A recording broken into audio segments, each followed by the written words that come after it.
నమస్తే, welcome to I news. మనిషికి కోపం వస్తే మృగంగా మారతాడు అంటారు.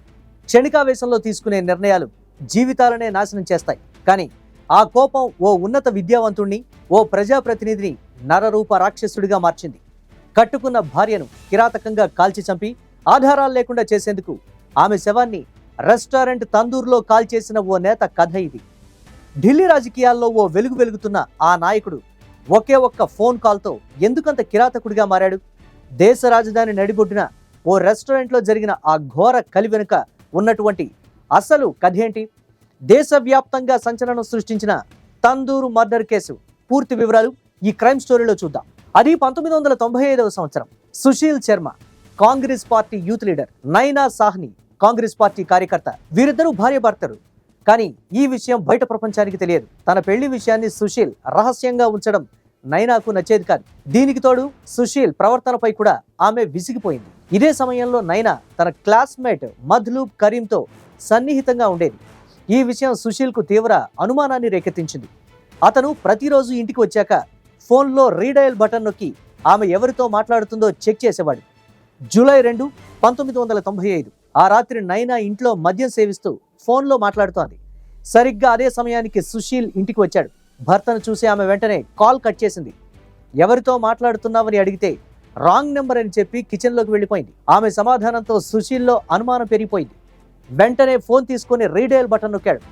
అటువైపు నుంచి ఫోన్ లిఫ్ట్ చేసిన వ్యక్తి మధ్లూబ్ కరీం. తన భార్య అబద్ధం చెప్పిందన్న ఆగ్రహం, వారిద్దరి మధ్య సంబంధం ఉందన్న అనుమానం సుశీల్ను ఉన్మాదిగా మార్చేశాయి.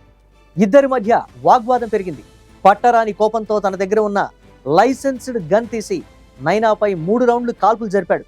2 బుల్లెట్లు తలలోకి, 1 గొంతులోకి దూసుకువెళ్లడంతో నైనా అక్కడికక్కడే కుప్పకూలిపోయింది. క్షణికావేశంలో హత్య చేసిన సుశీల్కు ఏం చేయాలో పాల్పోలేదు. శవాన్ని ఎలాగైనా మాయం చేయాలని నిర్ణయించుకున్నాడు. ఓ పాలిథిన్ కవర్లో బెడ్షీట్లో చుట్టి శవాన్ని తన మారుతి కారులో వేసుకుని ఢిల్లీ రోడ్లపై తిరిగాడు. ఎక్కడ పడేయాలో తెలియక చివరికి ఢిల్లీలోనే ఉన్న తన సొంత బగియా రెస్టారెంట్కి తీసుకువెళ్ళాడు. అక్కడ మేనేజర్ కేశవ్ సహాయంతో రెస్టారెంట్ మూసివేయించి సిబ్బందిని పంపించేశాడు. కారులో ఉన్న శవాన్ని బయటికి తీసి రెస్టారెంట్లో ఉన్న తందూరులో కాల్ చేయాలని ప్లాన్ చేశాడు.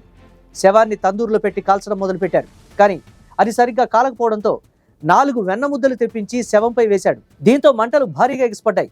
అదే సమయంలో గస్తీ కాస్తున్న constable Abdul Nazir Kunju, home guard Chanderpaul ఆ మంటలను గమనించారు. ఏంటి మంటలని అడగ్గా పార్టీ పోస్టర్లు కాలుస్తున్నానని సుశీల్ సమాధానం చెప్పాడు. కానీ అతని ముఖంలో కంగారు చూసి అనుమానం వచ్చిన కానిస్టేబుల్ వెనుక గోడ దూకి లోపలికి వెళ్లి చూడగా సగం కాలిన మహిళా శవం కనిపించింది. పోలీసులు అక్కడికి చేరుకునే లోపే సుశీల్ పరారయ్యాడు. మేనేజర్ కేశవ్ను అదుపులోకి తీసుకున్నారు.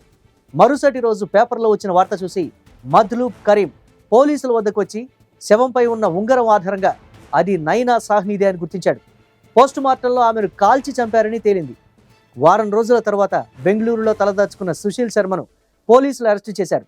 విచారణలో మేనేజర్ కేశవ్ అప్రూవర్గా మారి జరిగిందంతా చెప్పేశాడు. 2003లో సెషన్స్ కోర్టు సుశీల్కు మరణశిక్ష విధించింది.